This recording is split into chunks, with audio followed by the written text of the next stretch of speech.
Tonight we have George Ambrose, who's going to talk about growing up on the Cheer Farm down in Clarendon Springs back in the 40s and 50s. Some of you know George. His reputation precedes him. That's scary. And I would say, just as, in Rutland you may have seen statues going up, of historic figures all over, the city program, I imagine someday here in Clarendon we'll have our own version of that, except they'll all be statues of George. And each one will have one of his jokes engraved on the bottom, George's favorites. And so wherever you go in town, you'll be able to see George. That's it? I know he wanted more adjectives. Good evening. So, pleasure to be here. I leave you, George. And before we get started, on that note that Bob was talking about statues and whatnot, I just purchased a lot in the Scottsville Cemetery, and I was asking my wife if on the headstone I could have engraved in there, nothing is written in stone, but she said that probably wouldn't be appropriate. So anyways, again, before we get started, I'd like to acknowledge a fellow that I know, Phil, over here on the camera. And some years ago now, because of COVID, he had talked to me about coming and making a presentation such as we're doing tonight. And I said, sure. And he had a whole list of rules that he wanted to go over with me back then. And he hasn't refreshed my memory on them, so I may violate some of the rules. So before we start, I apologize, Phil. Now, we're going to be talking a little bit about the farm I grew up on as a kid that was started by my grandfather, Frank Tier, in 1905, as according to my research assistant, Mr. Underhill. And anyways, as I'm talking about this fellow, that he was a farmer, I just wanted to share with Phil that, that he was a farmer that was truly outstanding in his field. That was for Phil's benefit. Anyways, the other person I'm glad to see here is a fellow by the name of Dave Potter. Raise your hand, Dave. Now, Dave and I were in high school together some years back, and of course he was a junior classman, and I forgave him for that. And I have another gentleman that I've gotten to know recently back there, Kevin Peck. Yeah, there you go. Now, I ran into Kevin many years ago at Stafford, and he and his son were up there doing a welding class, and now Kevin is one of the listers in the group. Getting back to the topic of my conversation, which is life on the Tier Farm, I need to sort of share with you a little background about myself and how I ended up being there, I guess, would be handy. My mom's family, my mom was a Tier. There were two girls and 5 guys, 5 boys, and the youngest one was born in 1927, and my grandfather died in 1926, so apparently he never got to meet his dad. So one of the things that I wanted to share with you tonight is on the Tier Farm now, there's a family by the name of Lanphier. I don't know who may know them, but the young Lanphier is making maple syrup. And last time I talked with him was, I don't know, probably a year and a half, 2 years ago. He was tapping about 30,000. I'm not sure what he's doing now, but do you have any idea, Dave? Yeah, but I know he's got a pretty big operation.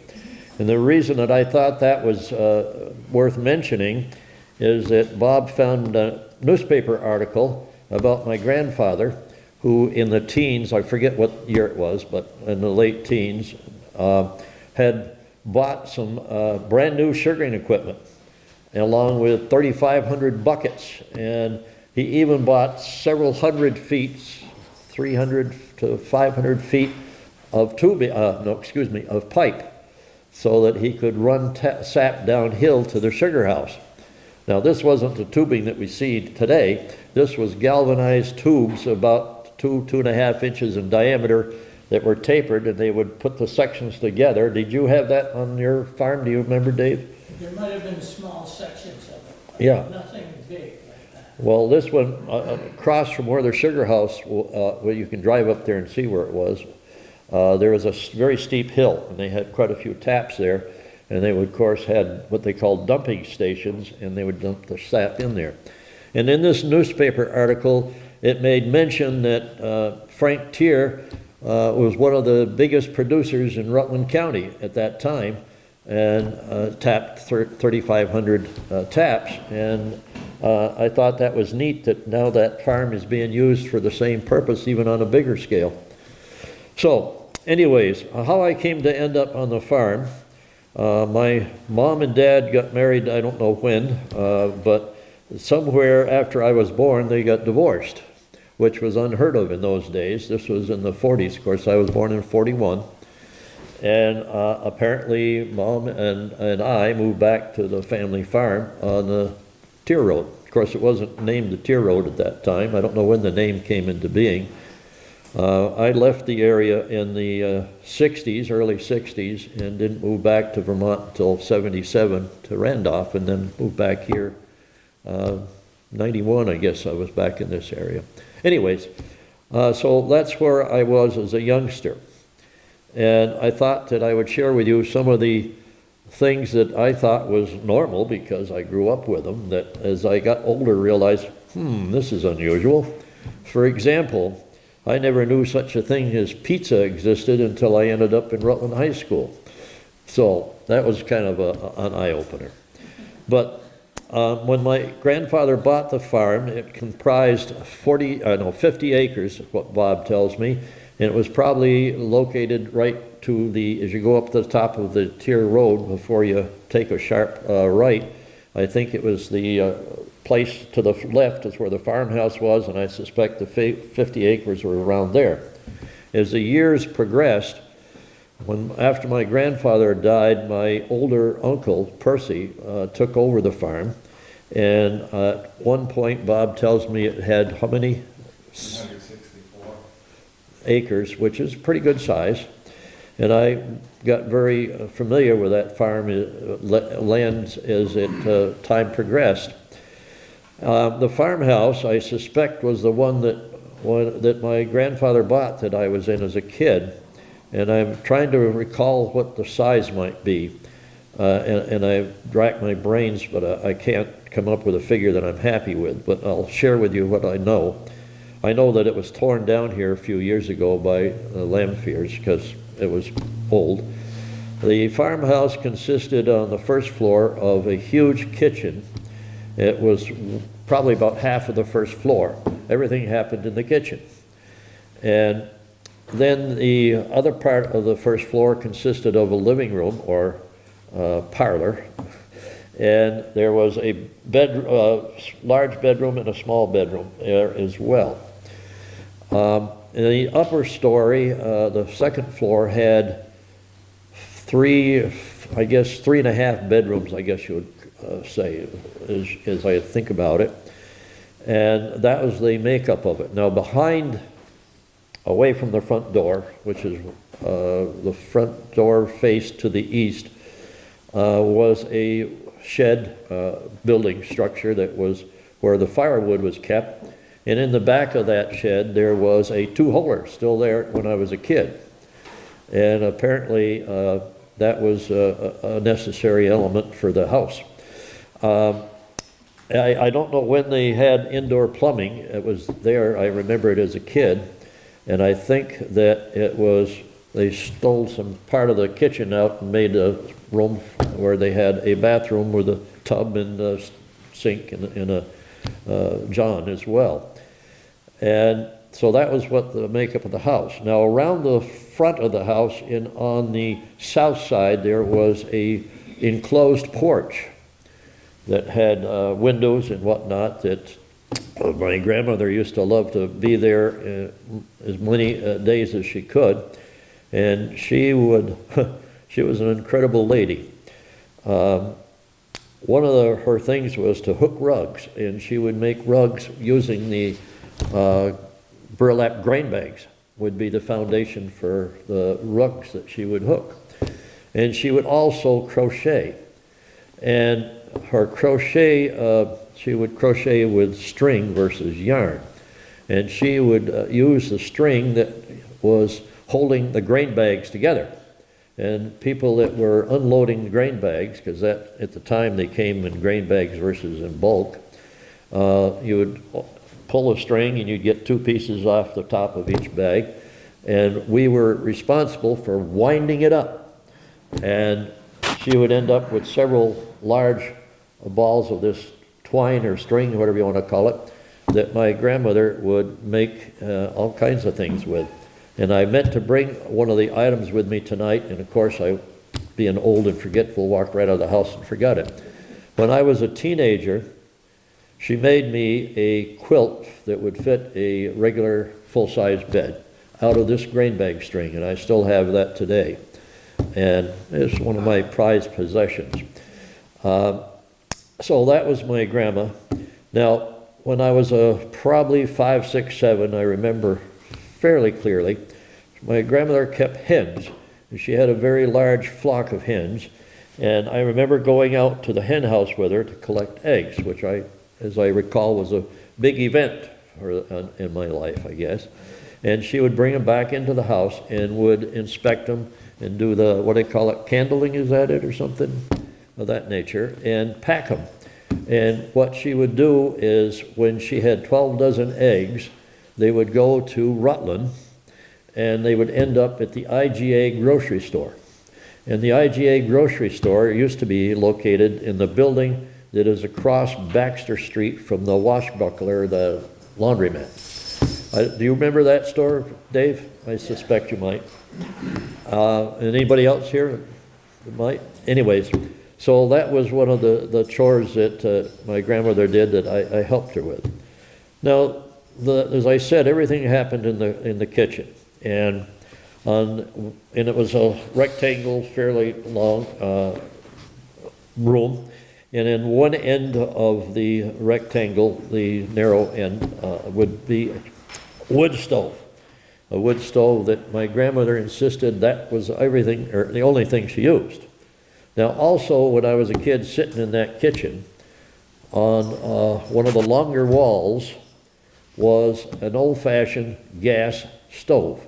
One that was kind of enameled, green they were, and had legs not in the closure like you see today. And I guess, and it wasn't hooked up to anything, and my grandmother apparently came in as a treat for her, and she absolutely refused it, and that was not going to be used in her kitchen. So the wood stove is what did everything. And on that wood stove was what they called a reservoir that had water in it that was warm or hot, depending on how much fire they had going in the stove.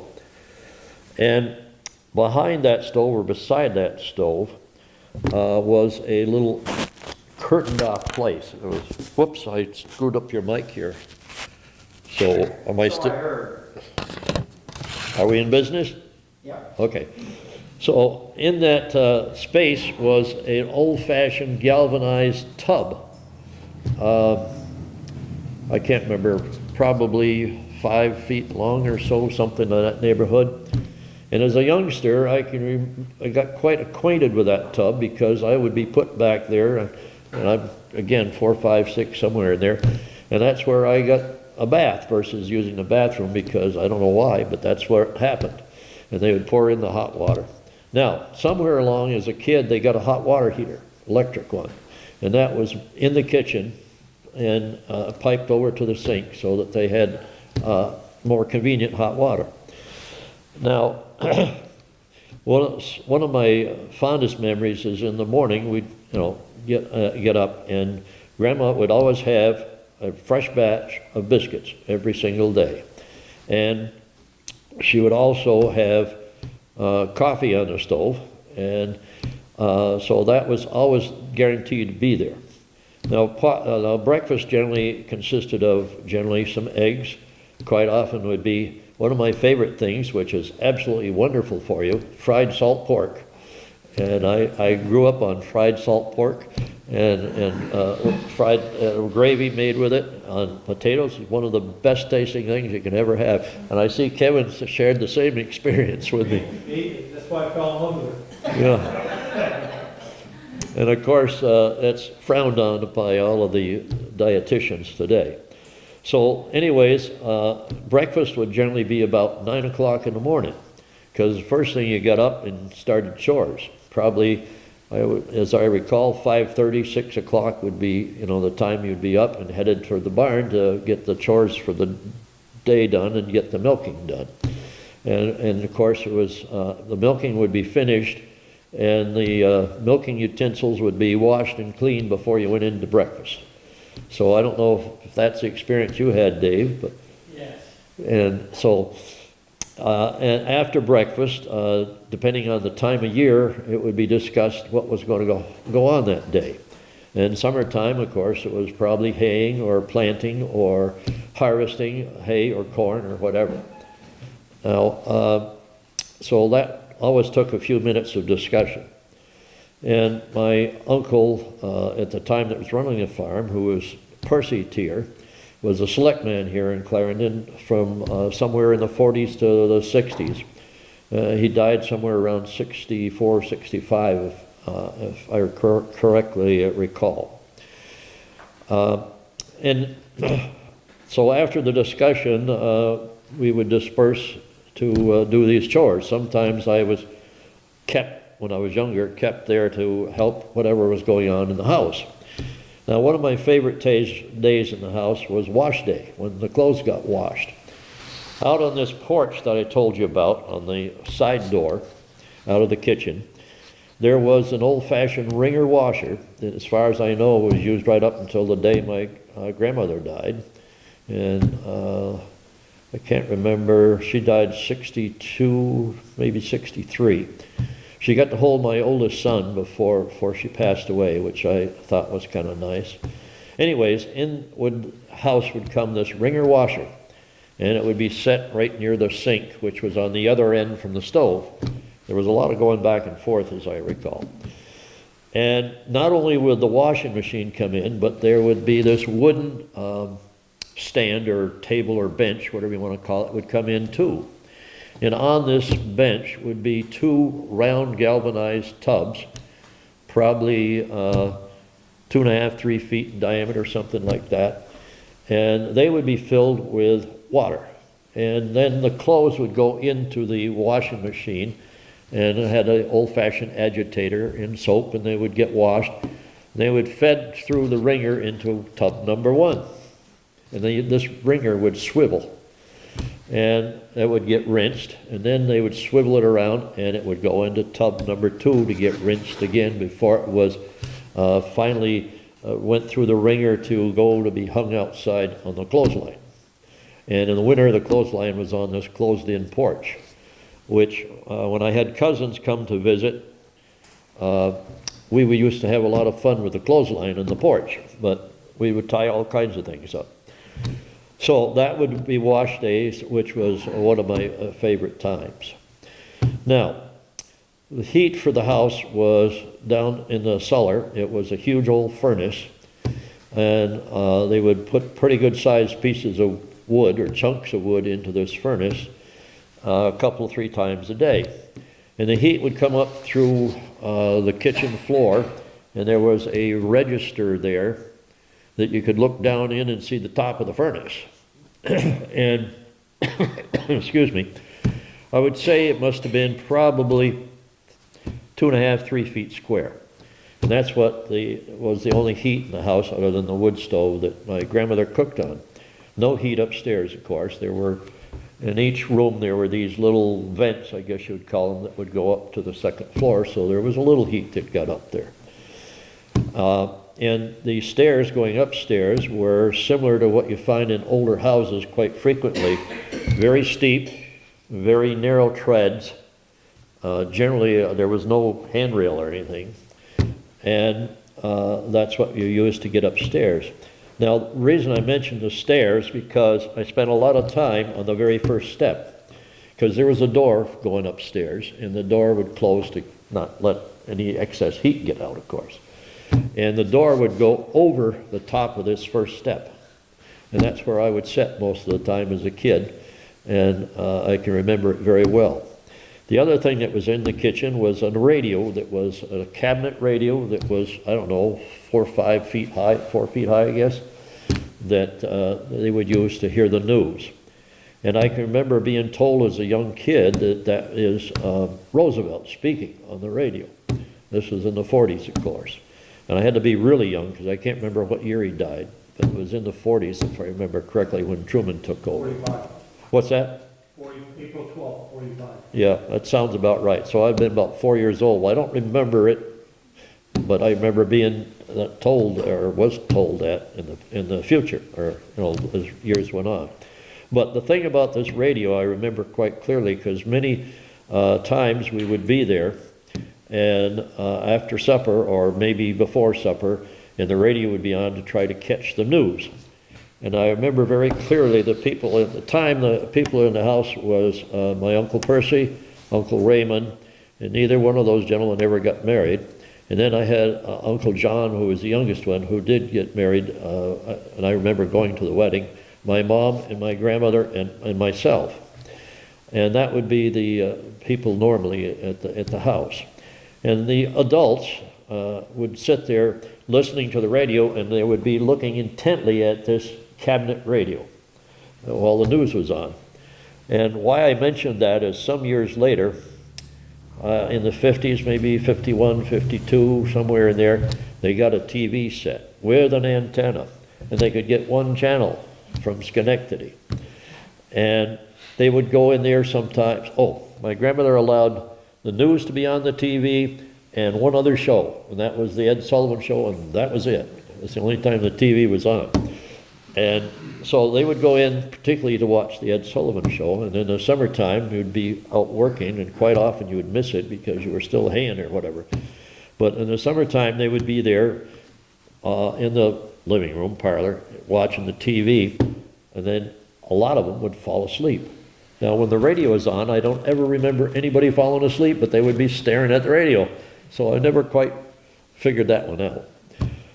Anyways, back to the kitchen. The kitchen table was a round table. As I recall best I can, it was could have been at least 6 feet in diameter. Might have been more, I don't know. And they had these old-fashioned kitchen chairs that you see sometimes when you go to an estate sale that have a curved back, and they're quite large, and I suspect that they were there when my uncle, the last uncle that lived there, got rid of the farm. And we would sit around this round table to have our meals. And the thing that I often remember about this table was on the table was this brown earthenware pitcher about this big that was always full of maple syrup, summer or winter. And I now have that pitcher in my house. It was one of my fondest memories, and when my grandmother was sick and she insisted that I take it because she knew that I was fascinated by that brown pitcher. So anyways, as we would sit around the table eating and talking, quite often the noontime meal, which was in the summertime particularly, might be around 1:30, 2 o'clock, because you were cutting hay or you were doing such things as needed to be done in the morning. And we would also, after lunch, the guys, and as I got older, I was included, would go out somewhere, and generally around where we had an equipment shed on the property that was just as you turned onto the property from Tier Road. The equipment shed was right there, and the folks would gather around and decide what to do for the rest of the day in terms of what hay needed to be tedded or whatever. And that was always an enjoyable time, because people that knew my uncle as a selectman quite often would show up at that time period because they knew what his routine was to talk about whatever they wanted to talk about. Now we had neighbors. One of the neighbors were what we called summer people that lived on the road, Tier Road, that goes towards Ira. I don't know how many are familiar with that, But you go out there quite a ways, and it takes a sharp turn to the left to head down towards the road 133 to Ira. And right there was a farmhouse that was bought by somebody from, I don't know, New York, somewhere. I don't have a good memory of that. But they would come up to visit, and they would stop in at the farm, of course, and to find out what was going on, I guess, in the neighborhood. So that was one house with neighbors. And down at the bottom of Tier Road, where Walker Mountain is, was the other neighbor, which was the road commissioner at the time. Oh gosh. Carl Langfear. Yes, Carl Landfear. And not only was that where he lived, that's where the town equipment was generally housed at that time. And I don't know how many have ever been up Tier Road, up the hill. Well, as a kid, I used to, the mailbox was down on Walker Mountain at the corner. And as a kid, I would, when I say kid, probably in my 9, 10-year-old time period, would walk down to get the mail. And that was quite a treat because I could lollygag on the way back. And down there, of course, across, kitty corner across from there was that store that burned down here a few years ago, which was another favorite place because they always had penny candy. Not anymore. So that's kind of some of the life of me being on the farm. Now, one of the things that happened was my mother attended a hospital nursing program where she was trained in nursing. And what she did when I was a youngster, near as I can figure out what happened, I never talked to, one of the things I made a mistake on is never talking to these adults that surrounded me to find out a lot of stuff.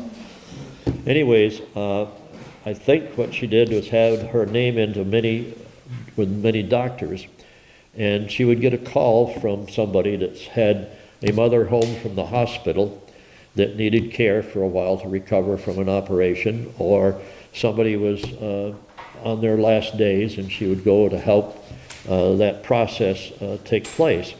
And when I would often, depending on the family, if they had a large house and lots of resources, I would go with her. And as a result of that, I ended up probably attending 8 or 9 different elementary schools, to the best of my memory. And which I can only remember one year where I was at the same school for the whole school year until I got to junior high and high school, which was kind of interesting. So sometimes I would be there when I was really young with my grandmother. Well, she was off doing this nursing work. And that's when I would collect the eggs and things of that nature. Now, I guess some of the farming part of it, when I first became aware of the stuff that was going on outside the building, one of the first things that I ended up being able to experience was being taken to their sugar house. And I probably was, I can remember it, so I was 5, I guess people remember at that age. And they would take me to their sugar house, and I would sit on there was a shelf on the wall. I would sit up there and watch the sap boiling. And they would bring out an egg and boil it in the sap, and then they would let it cool and they'd crack it, and I would get to eat the egg, which I thought was quite a deal. So that was one of my first memories. Now, as I got older and I helped to hang these 3,500 buckets that my grandfather bought and install this pipeline, now the pipe went over the top of the road, high enough so that cars could get underneath it into their sugar house. Now, their sugar house was torn down here 2 or 3 years ago, I guess, and the Landfear boy has built another facility near where I guess where the old farmhouse was, but I'm not sure of that. I have a hard time going up there because it's out of the family and I don't feel comfortable, but you know. And that was, there was one other thing I was going to mention. Going to the north from where the farmhouse was, halfway between that farmhouse and this sharp corner going to Ira, there were 2 buildings that when I was a kid that was apparently another small farm. And I guess it's right now there's some houses, and I think there's a house where that farm, that barn and that house were. And when I was a kid, we used the house to store hay in. And the barn, which I think held probably a dozen animals, we would carry, we'd have young stock up there to, to age and get to the point where they could be put to work. And I remember when that house was empty before we filled it with hay, being there to, and I would play in the kitchen that had an old-fashioned hand pump on the sink with a soapstone sink. I don't know whatever happened to it, because I left the area in the early 60s, about 63, I guess, something like that. So that's another piece of history that is gone, whatever. I don't know if you could ever find anything in your research about it, but it was one of those small farms that we had a lot of, I guess, in town. And the other thing that amazed me when I came back to this area was the number of farms that are not here, that was here as a kid. Just find that amazing. And one of the farms that I ended up going to visit a lot was the Chapman farm, and a fellow named Chipper Chapman that ran it at the time. And he was a very interesting gentleman. Dave, you must have known him. And I don't know about you two over there, you might have. But anyways, that was a little larger farm than in terms of the barn than what we had. And near as I can recall, I don't know, we had to milk somewhere along 50, 60, 70 maybe, we had in the old barn, something of that nature. And there were quite a few animals, in various stages of production, of course. One of the jobs I ended up having to struggle with is trying to feed the damn calves. And if anybody's had that experience, you may have. I'm looking at, I'm sorry, I've got your first name's gone again. Carl. Thank you, Carol. Because that was quite an experience trying to get a calf to drink out of a pail. You'd end up quite often with milk all over you. Anyways, other than that, if anybody's got some questions, I'll happy to try and answer them. I've always got an answer, but whether it matches up with a question might be a problem. Yes, ma'am. Yes, sir. Yes, the road that went by the farm. Yes. And exited out just north of the Victories, was that ever open when you were? Not to my knowledge, no. I do remember them talking about that road. And there seemed to me that there was another kind of a pathway that went out towards Timoth over through, what's the name of the people that are up there on the top of Higher Road? Scribner. But I don't know if that was ever a road or just something that they did between farms. And then the other question is, there used to be an old building right on the inside of that sharp turn by the farm. Was that a sugar house down in there? Which side of the road are you talking? If you're going up the hill from after collecting the mail, Yep. and if you turn right, it's right in that. That was the sugar house. Yeah, and that, the Lanphier boy, I guess he used it a couple of times until he decided to go bigger. And he tore it down, but yeah. And as far as I know, the equipment in the sugar house and everything, that when I was doing that in the late 50s and early 60s, it was the same that my grandfather bought back in the teens. And when we sugared, it was always, well, when I first started helping and working with them, it was always with horses. And then somewhere in the 50s, they bought a John Deere little bulldozer that they had, a little two-cylinder bulldozer that would go just about anywhere. And that's what they used to collect sap with at that time. And as far as I know, I don't know what happened after my older uncle Percy died, whether or not Ray kept up the sugaring or not. But as far as I know, they never got into using the lines, but I may be wrong on that. But the other thing, I'm glad you asked that question. Down below where the barn was, heading down the hill towards Walker Mountain Road, behind the barn there was a lot of woods. And there was a little stream in there that was fed by a spring or something, I would guess. And partly down that stream was a structure that was there as a kid that I used to get out and go play in. And it was a cement structure, and it was wood and a roof, and it was kind of falling down when I was there, but it was still solid enough so that I was safe. And inside they had this cement structure so that the water would run through it, and that was their refrigeration, I guess, back in the, I don't know when the farm started. Did you find any notion as to when it started before my grandfather bought it? I didn't look that one up, no. No. So that's what they used for refrigeration. Now, I know my grandfather made cheese and butter because the separator and all the equipment was still there in the milk house. That's another thing. When we'd milk at that time, when I first was able to help, my job was to carry the pails of milk from the barn to the milk house.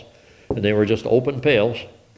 And I would carry them up to the milk house where we'd have the milk cans with a strainer in it, and we would dump the milk in to strain it. Now in the summertime, I used to get a kick out of it because there'd be a gazillion flies in this strainer that, you know, because it was pasteurized later, nobody worried about it.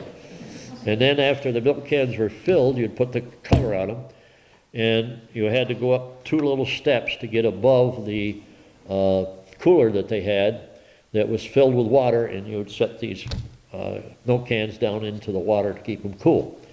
Now, it had to have been somewhere in the early or mid-50s when they got the bulk tank in and put the pipeline up. That sort of took away my job. I was disappointed, terribly disappointed. But anyways, that's part of it. And as I said, when I first was there, they were still farming with horses. And they would pick up, the hay was loose. They had what's called a hay loader dragged behind the wagon. I don't know if Potter remembers those. And then they would have a thing called a dump rake, and they had a side delivery rake. And on the side delivery rake would rake it up into windrows so that you could go along with this hay loader and get the loose hay up onto the wagon. Now when they were done with that, they had this dump rake that you would go around and get what was called the scatterings and make sure you didn't waste any of the hay. So then it would come back to the barn, and in the barn they would have a hay fork that would come down to this wagon and grab a bunch of hay, and they had a horse that would pull the fork up and then would along tracks to dump it into the hay mound in the barn. The job that I had when I was really little was I would sit on this horse and go back and forth with the horse. The other thing that strikes me as a neat memory is when they harvested corn, when I first had memories of it, they had a machine that would cut and bundle the corn and lay it on the ground. And then we would go back later and pick it up on a wagon and go to the silo where they had a auger that would feed it into a chopper and blow it into the silo.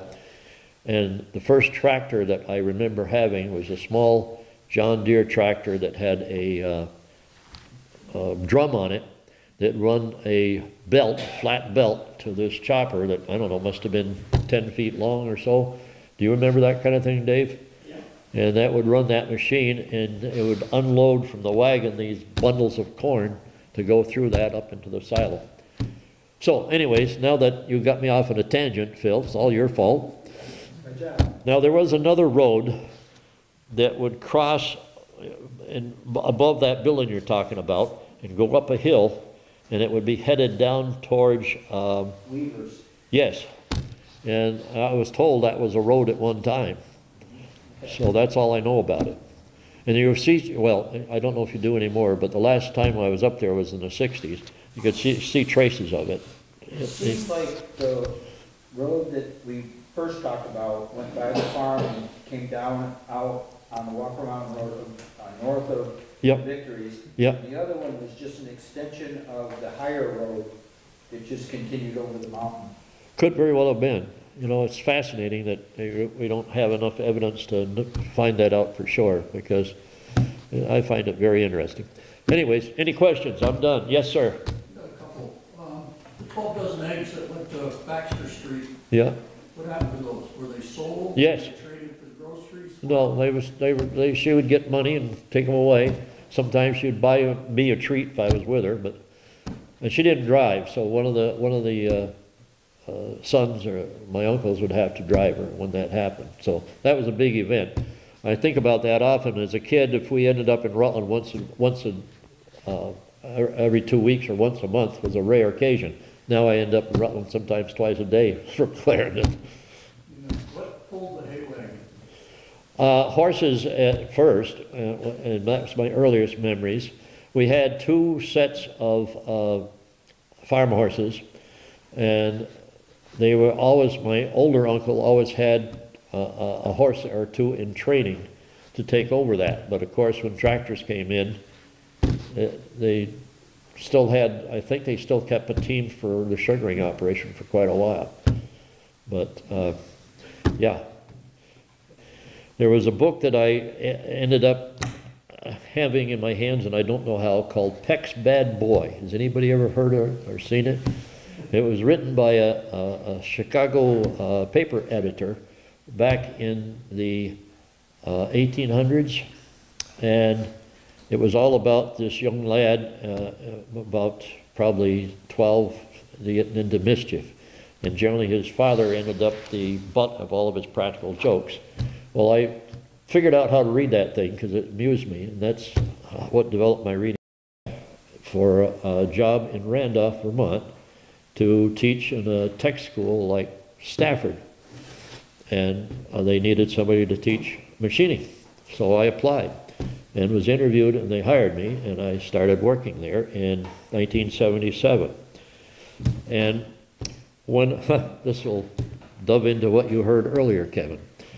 So when I was there as a teacher, they hired me, and here's their salary, and then they showed me this chart that each year I was there, my salary would go up. And if I got more education, my salary would also go up. So I said, well, this is a good deal. So I applied to UVM. And I went to UVM for, I think, 3.5 semesters, and ended up with a bachelor's degree in technical education over there where they had the technical department where they had the windmill at one time. And that's how I got my first bachelor's degree, a bachelor in science, and got an increase in pay.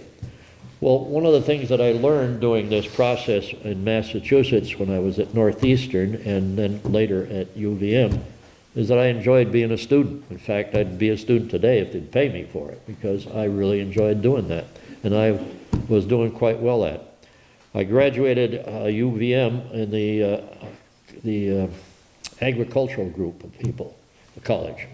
And I was 7 out of 212 in terms of the grade point average, which I was quite proud of. And so I finished that and went back to teaching in Randolph. I was teaching there, I was going to school nights, weekends, summers to do that. And UVM professors came down from Waterman Education Department and were talking to us that, you know, it'd be nice to get a master's degree. And we'll have it where you can get to it conveniently. So I enrolled in one, and I graduated that in 2 years, and had a master's degree in curriculum and instruction with an emphasis on reading instruction. If you remember, I had struggled as a youngster with reading. And I was able to make use of that. I worked for VTC in Randolph teaching a course in technical reading for a couple of years. So that was kind of a fun thing.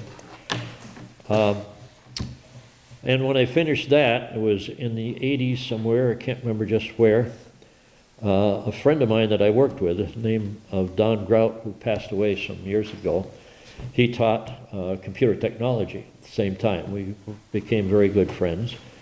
And he taught math in West Rutland before coming to Randolph to teach the computer science. And he had a bachelor's degree and a master's degree from UVM earlier in his lifetime.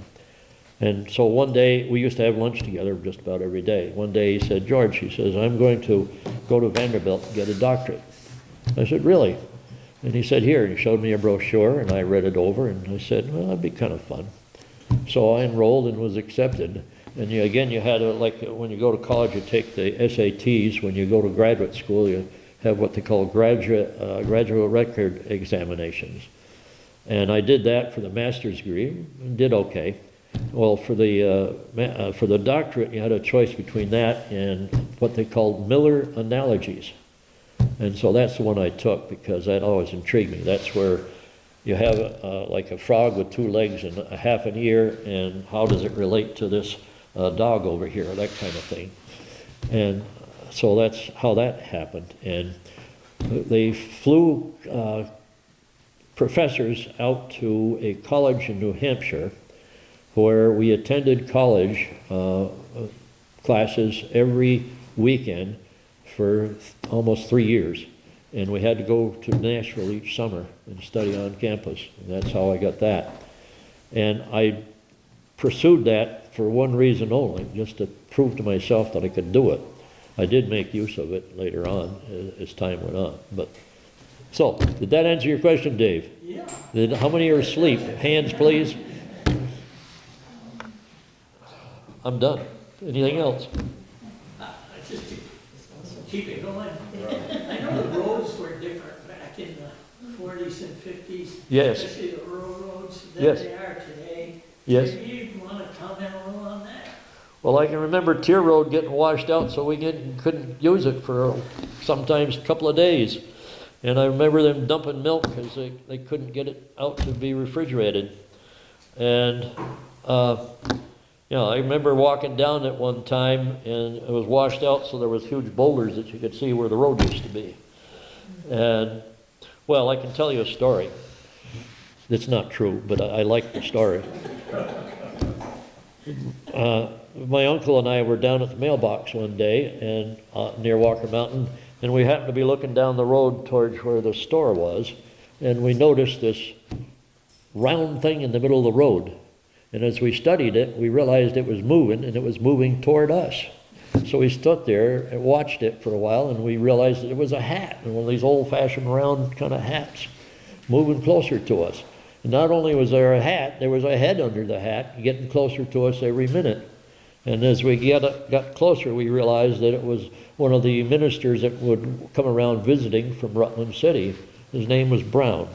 And my uncle, being the polite man that he was, said, "Morning, Reverend Brown, how are you?" And he said, "Fine." And my uncle, of course, making conversation, said, "Gee, it's a mite muddy today, isn't it, on the road?" And the good Reverend said, "Well, my horse sure thinks so." So there you go. But like the East Clarendon Road, part of it was dirt road for many years back then. Down past where Frankenwich there it lives, it was all dirt by that farm, where the railroad tracks were. Anything else, Dave? I grew up on that road, and that was dusty, and Yes. that street, everything in our house was always dusty. Yep. And I never heard my mother swear, except for those times. Yeah. That was a very dirt road. Yep. That was quite a while ago. Yeah, it was. Anything else? I'm sorry, I hope I haven't bored you too badly. It's all Phil's fault. Blame him. George, Yes. I don't know, I never knew what the connection was. Of course, my father's roots and everything on school, Hill Road, so there must have been something.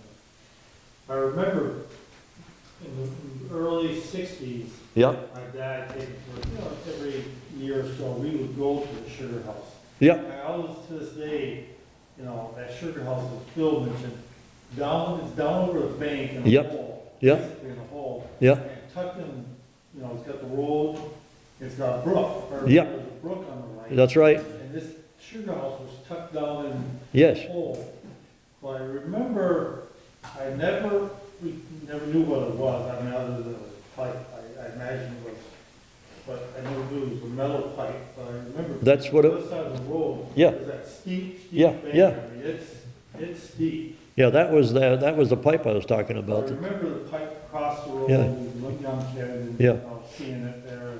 You had that sharp bend just above the sugar Yes, house. yes. And right there, the pipe come down across. And that's why they built it there, is to get the effect of the gravity, I guess. And you can see that structure, fairly recently, it was just kind of falling down. Right, yeah. The woods Down there. And you can see where the road washed out. Yep. It was good July, August thunderstorms. Oh, gosh, yes. Take the road right up below you. Yep. Now, the original road used to travel to the east of that sugar house and then up the hill and then straight on. the original road. Yeah, I think that is correct. Yeah. From what I know. If you're up in that area, headed toward the sharp turn, Yep, right where that road jags a little bit, is bringing it back onto where the original road yep, hit. yep, I believe you're right. So I was wondering if that sugar house was placed there because at one time it might be next to the, right next to the road that used to be there? It could very well be. I can't remember for sure. Well, I certainly don't remember. I'm a little younger. Did you have large gardens? That was one of the things that my grandma would do, and I would be out there as a little one, and I remember doing potatoes. Oh my God. Planting potatoes. She had an asparagus bed, and I remember harvesting the asparagus, and yeah, she would have quite a vegetable garden going always. And she probably canned and everything. Yes. The other thing that happened, I was fairly old then. I had to have been 14, 15 when they got a chest freezer. And she could freeze stuff. And that had to have been like 50, I don't know, 6 somewhere in there, I don't know. But And you probably slaughtered on the farm, right? I don't remember too much of that, but yeah, I mean, I don't remember that a lot, which is because when I moved back to Randolph, I grew my own beef and pork and stuff, but I knew that they did process stuff in the farm, but Right. I probably wasn't off doing other chores or something. I don't remember much of it happening. It may have, and I've just forgotten. They canned the meat. Yep. Before the freezer days. Yep. They would can the meat, and they also, at the Potter farm, they had dried beef. Yes. They would pickle it. Yep. In a brine, and then pull it out and dry it in the kitchen, Yep. which was the all-purpose room. And Oh, we used to have these large, you cut off little slices of it. It was really tasty, very salty, like, yeah, they wouldn't recommend it today. they used to have these large like crocks in the cellar that Yeah. they had, they put preserved stuff in.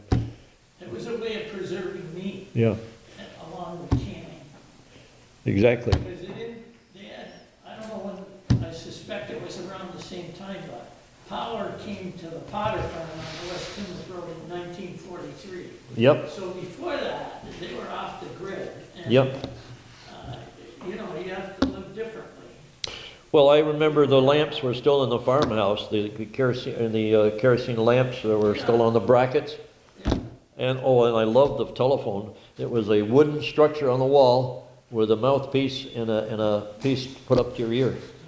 And you'd, How many people on the party line? if I remember right, there was 8 folks on that party line. And, They could hear what you're talking about. oh, of course, that's how you kept up with the gossip, I guess. Anything else? Well, George, we thank you, Dr. Ambrose. Do I get a cookie now? But I would say George is very humble. He doesn't ever have us, doesn't tell people he's got a PhD. So we don't tend to call him doctor. You better He not. comes into the town hall, we just kind of bow once and you're all set for the day. Ken Pastor. Yeah. No, I mean, that was, again, it was for my own satisfaction of doing it, and I did make use of it, so. Signing off, over and out. Thank you very much. We have a cookie now. Yeah.